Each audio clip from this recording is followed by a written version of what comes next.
Welcome to Off the Grid, a podcast for small business owners who want to leave social media without losing all their clients. Let's go off the grid. Okay. Let's go off the grid. Okay. I know that you really want to put your phone away. Yeah. Let's go off the grid. Welcome, my friends. You are tuned in to Off the Grid, a podcast about leaving social media without losing all your clients. I'm your host, Amelia Fruby, and on this show, I share stories, strategies, and experiments for growing your business with energetic sovereignty, radical generosity, and no or minimal social media. We're currently in season 3 of the show, and I'm sharing new episodes every Wednesday where you can tune in to learn marketing strategies and hear creative business journeys from some of my favorite people on the internet and off the internet. And in addition to those weekly Wednesday episodes, this season I've introduced a fun new format, which is these monthly forecasts. In this episode, you can expect a couple fun things. First, I'm going to share a few marketing trends that I'm into this month. Then I'm going to talk about a couple of biz-care tasks that are on my radar that maybe you want to be doing for yourself in the month ahead as well. After that, I'm going to give you a sneak peek of what's coming up on the pod feed in the next few weeks. And then we're going to wrap up with our first listener Q&A. I got a really great question and a couple of fun comments that I want to share here on the pod with all of you. If you are brand new around here, of course, I want to let you know about the Leaving Social Media Toolkit. Head to the show notes, get our top 3 free resources to help you step back or away from social media. And if you want more support and more community around growing a thriving business that doesn't rely on social media platforms to make money, I also real quick want to invite you to check out the Interweb, which is our annual membership for creatives, artists, writers, freelancers, business owners, and influencers to provide on-demand courses and live community calls where you can get support to launch or grow your business without social media. You can learn all about the interweb at offthegrid.fun/interweb, but I'm mentioning it here right now because on March 21st, we are having a spring social. I've also got a coupon code for you that will get you $20 off your membership. So interweb membership only costs $129 a year to begin with. And if you use the code SPRING, SPRING at checkout, you can join for just $109 for the whole year. So head to the show notes to check out the interweb. Use the code SPRING to take $20 off through Tuesday, March 5th. And join us at our spring social on March 21st so we can celebrate the equinox, reflect on our businesses, get to know other people doing business our way, and honestly, just hang out and have a good time. I'm just super pumped about the members who have already RSVP'd that they're joining us. So join the interweb today and get yourself on that list. Now let's dive into our second ever Biz Forecast. This one is for March 2024. Okay, lovely listeners, let's kick things off with marketing trends that I'm into for March. So the first marketing trend that I'm really feeling right now is newsletter ads. A newsletter ad is very similar to a classified ad in a newspaper in that it's a short piece of text that you pay to promote in someone's newsletter. Typically, you're going to be writing 100, 120 characters. You're going to be including a link to your work or to your lead magnet or to your podcast, whatever it might be that you're advertising. You are going to send that text and link to the person who runs the newsletter or their team. You're going to give them a little bit of money and they're going to put it in their newsletter the next week or whatever date you've purchased for. I love newsletter ads because I find that successful newsletters have a really engaged, excited readership. And those people are clicking on the ads. They're excited to learn about new things. And so I've just personally had some good success with newsletter ads, particularly when I've been sharing free, thoughtful resources with that readership. So every time I place an ad for the Leaving Social Media Toolkit, I always see people come through from the newsletters that I'm advertising in. And it's been a really helpful way for me to get this podcast and that toolkit in front of some new people. If you found me that way, welcome. Hi, I'm so glad you're here. Now, every single time I talk about newsletter ads on this podcast, I get the following question in my inbox. And that question is, where do I find newsletters to advertise with? It's a great question. And my initial answer is maybe only helpful for the Gemini moons among us, like myself, which is just that like I subscribe to everything and I pay attention to like all of this media, and I'm always bookmarking newsletters that I notice take advertisers and saving them away for a moment when I'm feeling like I want to put some money behind ads. That just feels like fun and easy for me. It may be super laborious for you, or you may not run your inbox that way. So let me also give you a couple of my favorite places to place newsletter ads. My number one go-to for newsletter ads is the I Love Creatives newsletter.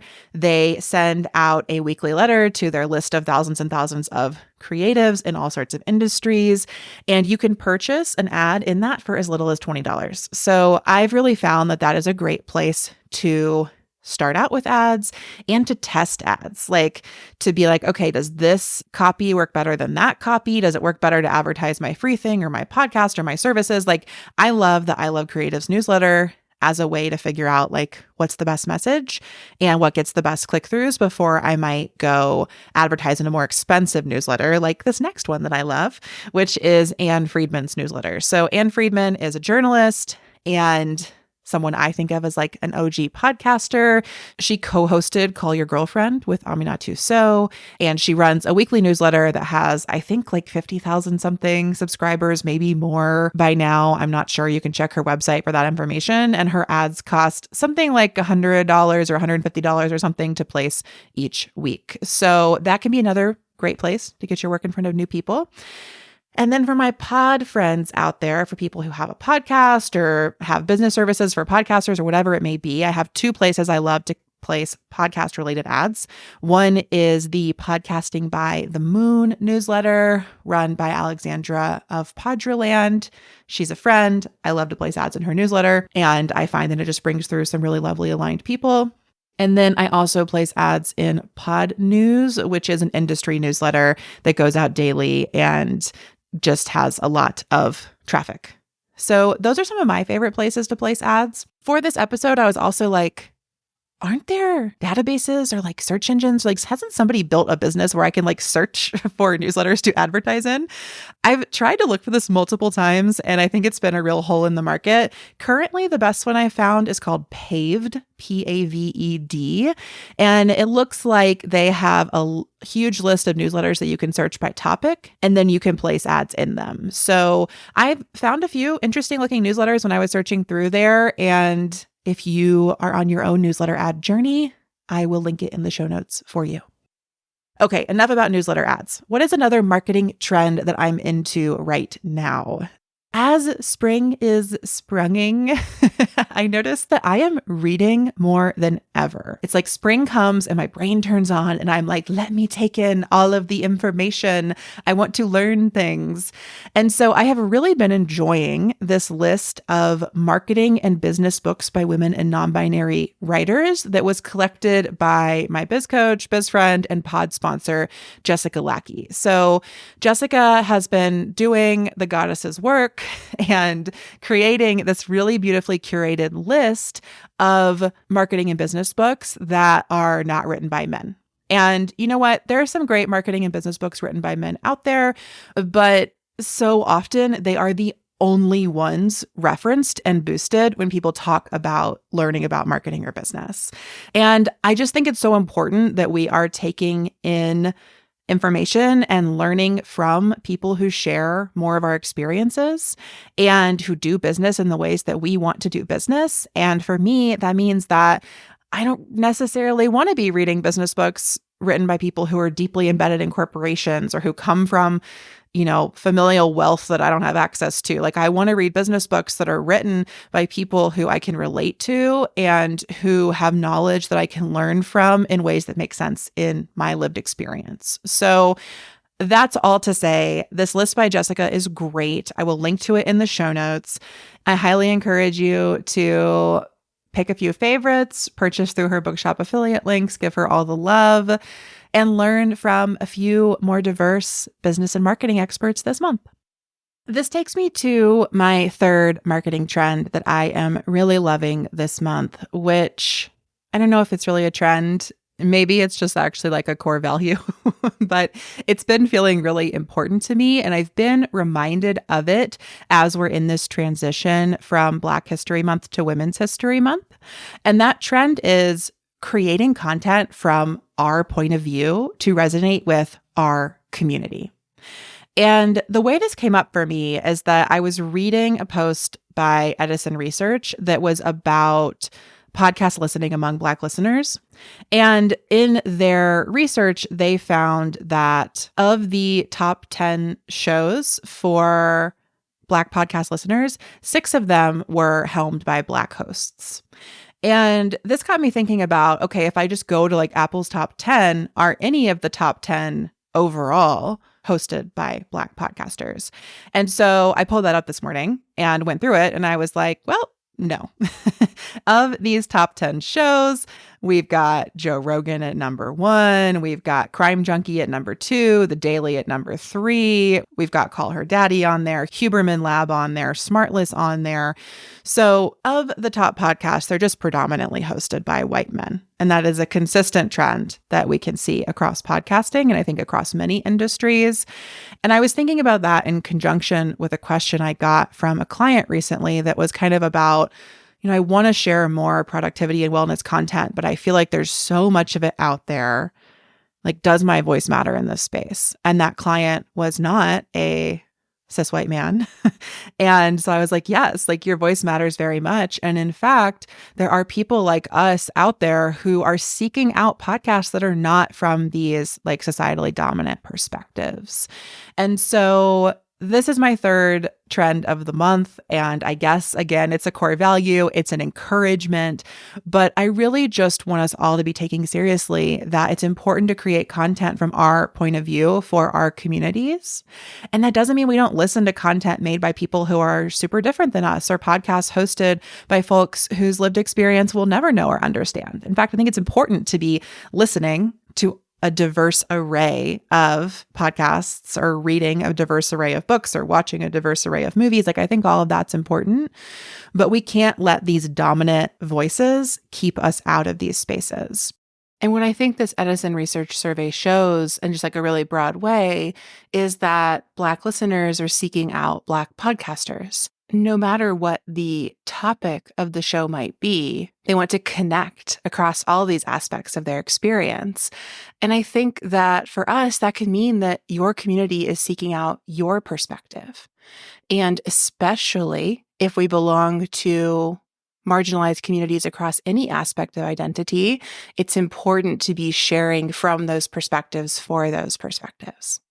And that pairs really well with the episode I just shared this week with Samara Bay about how to show up in your business and your life. And we talk about sharing your voice and we talk about the unique nature of each person's perspective. So if this feels resonant or a little challenging to you, head to that episode, hear all of the amazing wisdom that Samara has to share. And, get out there, do your thing, make it, share it. I want to hear it. Send it to me so that we can all be learning from each other together. Okay, so my 3 marketing trends for this month were newsletter ads, marketing and business books by women and non-binary writers, and creating content from our point of view to resonate with our community. Now, let's move on to biz-care tasks for March. March is the last month of Q1. And for me, that means that March is the time to wrap up my start of the year things, right? Like every January, I kick off the year with a whole list of stuff I'm going to do in my business and my life to like bring it all together, to plan ahead. And typically, not a whole lot of that stuff gets done in January. Some of it gets done then in February, but March is where I'm really like, all right, Amelia, if it's a start of the year thing, you got to get it done now. We got to wrap it before we head into Q2. Once we get into Q2, once we hit April, I am like full swing spring. And so March is the moment where I pause, I pull out my start of the year list, and I either do those things or decide I'm not doing them for the year. You don't have to do it all just because you said you would in January, but your first biz-care task of the month is to check back in with those things and see what still needs to get done or what can be released. And speaking of full swing spring, my friends, now that we're heading into March, it is launch season. I find that everybody is launching in March, April, May. Like there's this kind of window of spring, like after in bulk, before we hit summer equinox, where everyone is selling. And as a business owner, you can be part of that, everyone. But March is a great time to start planning your spring sales calendar and especially your launches. So your second BizCare task of the month is to create a sales calendar basically from now until summer. Like sit down, think about what you want to sell, write a list of all those things, put some dates on the calendar. And when I say dates, that actually includes like a lot of different things, right? Because a launch cycle can include a pre-sale, a wait list, an open cart, a closed cart. It can include your promo period, your sales period. So like make the list of what you want to sell and then think about the strategy for each of those things and then put dates on the calendar for how that's going to happen. This month is your time to figure all of that out so that you are feeling prepared for launch season, ready to go, and you can get to work on developing all the materials that you will need for a successful launch. And then my third and final BizCare task for us this month is to spruce up our creative marketing experiments database. So if you're a longtime Off the Grid listener, you know that that is the third tool in our Leaving Social Media toolkit. And hopefully you've been adding some marketing experiments that you might want to do to that database. You've been noticing what other people are doing, putting it in there so you could potentially do it. And I think that March is a great time to pick a few experiments for the months ahead. I really like to do one a month. So for me in March, I'm doing newsletter ads, hence why that is a trend for this episode. In April, I'm going to be part of the first summit that I've ever been a part of. So that'll be a marketing experiment. And I haven't picked May's marketing experiment yet, but I think that it's good to be connecting with that creative marketing experiments database and picking a monthly marketing experiment to try. So again, number one BizCare task was wrap up your start of the year tasks. Number two was build a spring sales calendar to get ready for launch season. And BizCare task number three was clean up your creative marketing experiments database and choose a monthly experiment for the upcoming months. Woohoo! That's our BizCare for the month of March. Up next, it's just a reminder that next month in our April forecast episode, I will be sharing a financial update from Softer Sounds. So I kicked off this season with an episode on overcoming under-earning, and I shared some really big revenue goals for Softer Sounds this year. You got to listen to the episode and make it to the end to hear those. But I thought I would use these monthly forecast episodes to update you on how it's going quarterly. So next month in this right here spot, after BizCare tasks, we will talk about how much money Softer Sounds made in Q1 and how I'm feeling about that. I can tell you that January was a big month for us, and then February was like crickets. I should insert a cricket sound here. As the podcast editor I am. Here they go. Crickets. Cricket, cricket, cricket. Chirp, chirp, chirp. It was kind of a bummer. So we'll see how March goes. And then I will let you know the actual numbers in our next forecast episode. So stay tuned for that. Moving right along to what's coming up on Off the Grid this month. We have some really amazing episodes and conversations. Like I'm so excited for the things that are going to be on the feed in March. Coming up next week, we have an episode on escaping the attention economy and cultivating resonance over reach in your marketing with Jay Acunzo. And I'm really excited because his work has been really influential for me. He's got a lot of great frameworks that have just unlocked how I think about marketing. And we had a great conversation. So you're definitely going to want to tune into that one. After that, Nicole Antoinette is returning to the podcast to continue our conversation about how much is enough. So after all the love on my Overcoming Under-Earning episode, I've decided to sprinkle in many more conversations about money this season. And this conversation with Nicole is one of those. Her episode from season 2 was the most listened to interview we've ever done. And I thought this conversation was even stronger. So I'm really excited to share that one with you.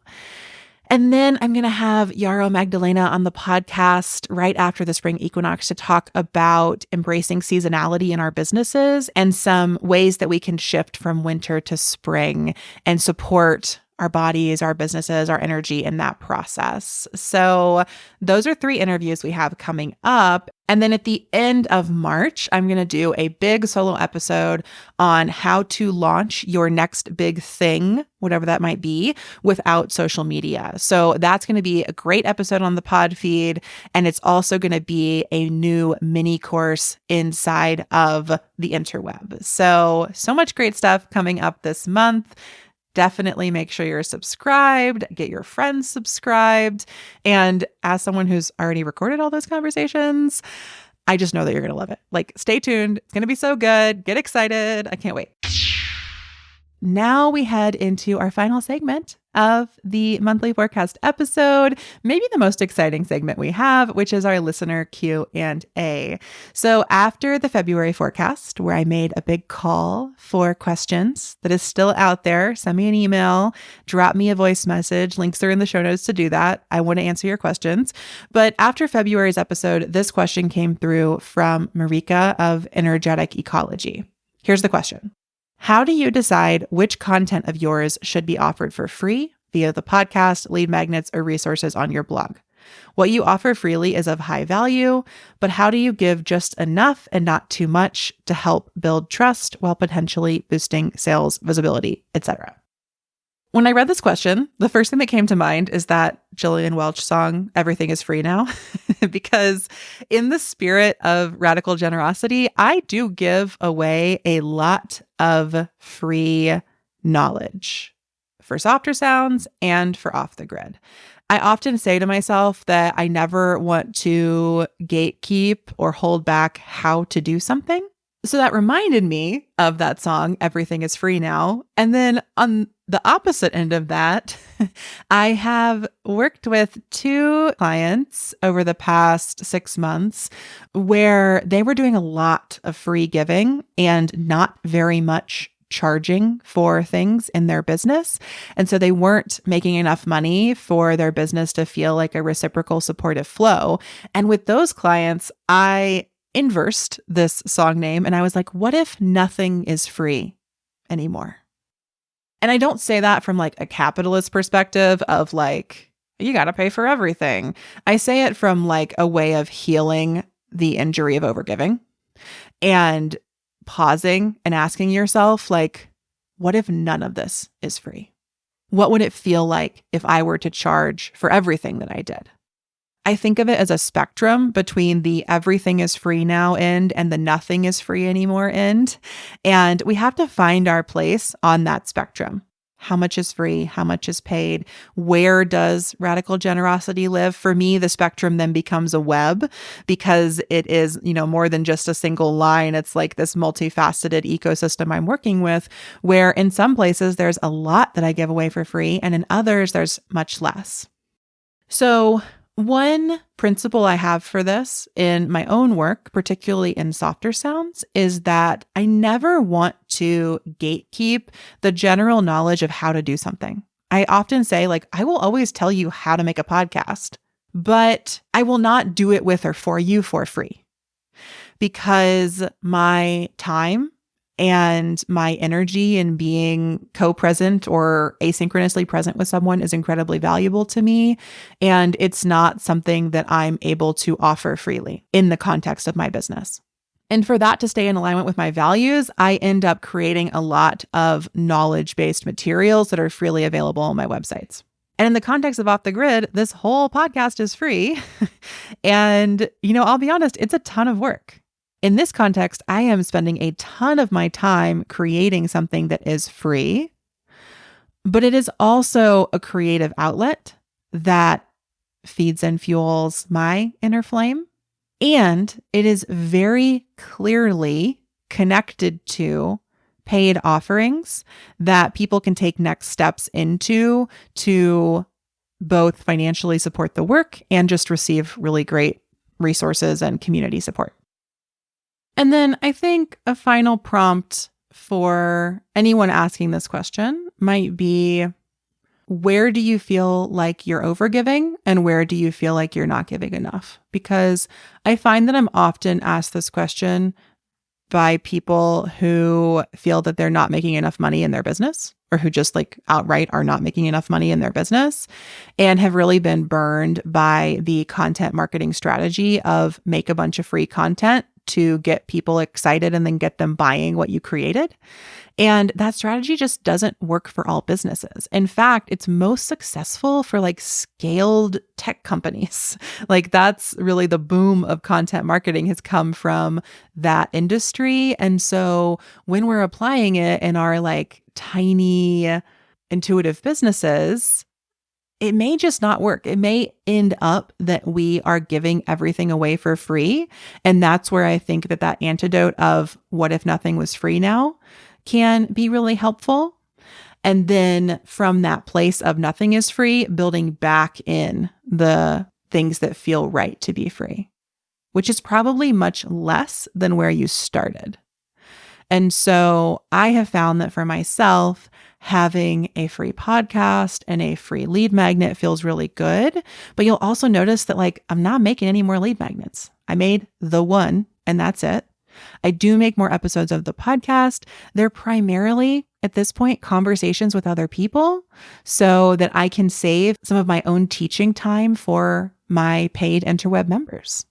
And so that's how I'm currently thinking about it. Similarly, I shared in the context of softer sounds, I want to make sure there are plenty of free resources on our site so that someone could launch a podcast with that basic knowledge from us. But if they want much more in-depth support, through the form of our course or by working one-on-one with me, that's always going to be in a paid container. So hopefully some of that is helpful. Thank you so much to Marika for the question. This was really fun to unpack. I want to wrap us up with 2 quick comments that I got from listeners this month. I get so many amazing emails from folks who tune into the show. And there were 2 emails I got that just kind of really resonated for me this month. And so I wanted to share a little bit more with you. So the first was from Kim Barman. I will link to Kim's work in the show notes. And Kim shared this about the idea of boosting our visibility. There's a toxic message out there that if you aren't posting on social media and creating reels, that you have a visibility problem, that you don't want to be seen. I bought into this narrative for a while, even as I could feel it wasn't true. And that narrative prevented me from stepping back and asking better questions, such as, what did I need from my marketing or outreach at that point in my business? And what were the various ways I could accomplish that? I didn't want or need fast growth. I wanted to develop my skills as a coach and grow thoughtfully. I could and did do those things without social media. By talking to people I know about the work I'm doing and writing my newsletter, I got my start. And doing both of those things is being visible. Okay, I love this comment so much because I think it points to a couple really important things. One is that we have somehow equated visibility and social media presence in our culture, and those things are not the same. Social media is not the only way to be visible. And in fact, showing up on video or photo with your face is not even the only way to be visible. Sometimes I think the word visibility puts an overemphasis on the visual. It's about being present in so many different ways. And we can do that, again, through our writing, through our speaking, through our website, through social media, if you so choose. But that's just one of many options. So I love that Kim is pointing to that in this share. And I also appreciate her question, what do I need from my marketing at this point in my business? That is always what I'm inviting us to ask here at Off the Grid. Like, what type of business do you run? What type of marketing does it need? Because again, in our society, social media marketing and marketing have become conflated, but social media is just one small, or maybe large, but still just one type of marketing. So this is just overall A+ comment. Thank you, Kim. So glad that you reached out. And the last thing I'll leave us with is a really quick note from Kristen of Worthwhile Paper. We did a great episode together last month. And at the end, we talked about, this sort of question of like, is it a privilege to leave social media? And she shared a little bit about some of the pushback that she's gotten around her social media exit. And in the episode, she said that like, these were pretty preliminary thoughts. So she reached back out to me to share more. And she wrote this like one perfect sentence that I want to share with all of you. So here's our little note from Kristen Drozdowski of Worthwhile Paper. Kristen said, if you want to have enough of something to get off of Instagram, start building what feels like enough outside of Instagram. Let me drop that wisdom again. If you want to have enough of something to get off of Instagram, start building what feels like enough outside of Instagram. I talk to a lot of people who want to leave social media, and they often envision it as like stepping off a cliff, or like, to use a metaphor that Kristen and I used in her episode, like social media is this like shopping mall that they are exploring and or trapped in, and they can't imagine there's a world outside of it. It's like if you step through the sliding glass doors of the shopping mall, you're just going to enter this like foggy abyss. And who wants to do that, right? That sounds really awful and scary. But what if you built yourself a beautiful community garden outside the shopping mall, and that when you actually left the shopping mall for good, you were going to that beautiful, wonderful garden, right? Like, we're not stepping off a cliff when we leave social media. We don't have to exit and then just enter this foggy abyss. We can create the spaces that we want to be in. And when we leave social platforms, we can then go inhabit those spaces. And so I just really appreciated this quote from Kristen. I appreciated her reaching out. I appreciated Kim reaching out. I appreciated Marika reaching out. And if you, dear listener, have reached out to me, I appreciate you reaching out as well. And I hope that more of you will reach out so that I can share some of your words on the pod. And just to be clear, I don't just like randomly quote you. I got permission from all of these people to share these thoughts. It's not that anything you send me could potentially be on the podcast. That feels like super not consent to me. So it's only happening if I ask for permission. Okay. This forecast episode got a little longer than I planned, so thank you so much for sticking with me. I'm so, so grateful to you for listening, to the amazing guests on our show for joining us this season. I'm also incredibly grateful to all of our interweb members for supporting the show.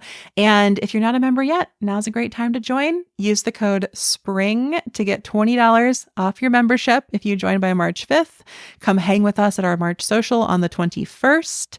And if that's not your jam, just stay tuned because there are so many great episodes of Off the Grid to come. And for now, I will bid you a wonderful March, and I will see you off the grid and on the interweb. Thanks for listening to Off the Grid.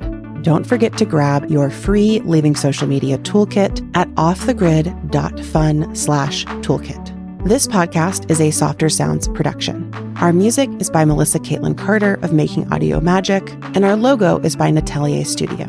I'm your host, Amelia Ruby, and until next time, I'll see you off the grid and on the interweb. Let's go off the grid. Okay. Let's go off the grid. Okay. I know that you really want to put your phone away.